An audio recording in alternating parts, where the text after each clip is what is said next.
This is your at-home protocol for releasing a trigger finger. Of course, in the office, you'll want to make sure that your arm, elbow, wrist, and fingers are adjusted. And then this is the homework part to follow up on that. The tools that you need are lotion. This is an arnica lotion, but you can use any kind of lotion. You also need a fascia blaster tool. This is considered a face blaster, but we're going to use it in the hand and arm.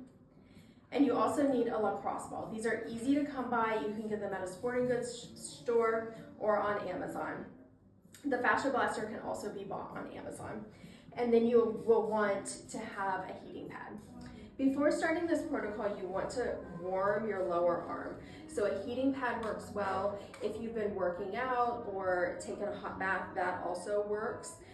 You just want your arm to feel warm and pliable. So about 2 to 5 minutes with the heating pad is plenty. First, you're going to release this part of your arm with the lacrosse ball. So let me show you how. For this technique, you're going to find a corner. You're going to place the lacrosse ball in your forearm and you're going to lean into it and just gently start rolling ever so slightly, and you're looking for the sore spots. Once you've found a sore spot, what you're going to do is support your arm and you're going to lean into the lacrosse ball. And you want to put a good amount of pressure. This shouldn't cause pain, but it should be uncomfortable if you're in the right spot. You're going to leave the lacrosse ball working in its spot with a good amount of pressure, leaning your body into it for about 30 to 60 seconds. Once you have let that time pass and your arm is starting to relax, then you're going to gently start extending your hand and letting your hand come back to neutral, making sure that your fingers go along with it. Extending, coming back to neutral. And once you've finished that spot, you want to spend about 2 to 5 minutes there.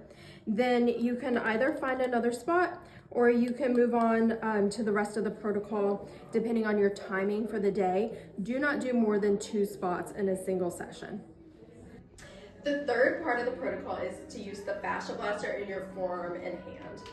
The technique with the fascia blaster is to use lotion so that the claws glide along your skin. So you're already warmed up, you've already used the lacrosse ball, and now you're going to start working into the tissue with the claws of the fascia blaster. You should start to see some red. That means that blood flow is getting to the area. And you're gonna go primarily in the front of your arm here, and then gently into your wrist. Now, this area of your wrist right here is very neurologically dense, and you don't want to do the claws right over that area, but you can come to the edges on both sides, and as long as it feels comfortable, but you can tell you're getting in there, then you're doing it right. If you came across here, it would feel tingly, and then the nerves would let you know you're in the wrong spot. You also want to work into your hand like this, keeping your hand and fingers extended and into your fingers, and then particularly on the trigger finger. So if this was the trigger finger here, you'd want to do a lot more along this middle part and that middle finger to help release the fascia and the tension that's causing that finger to lock up.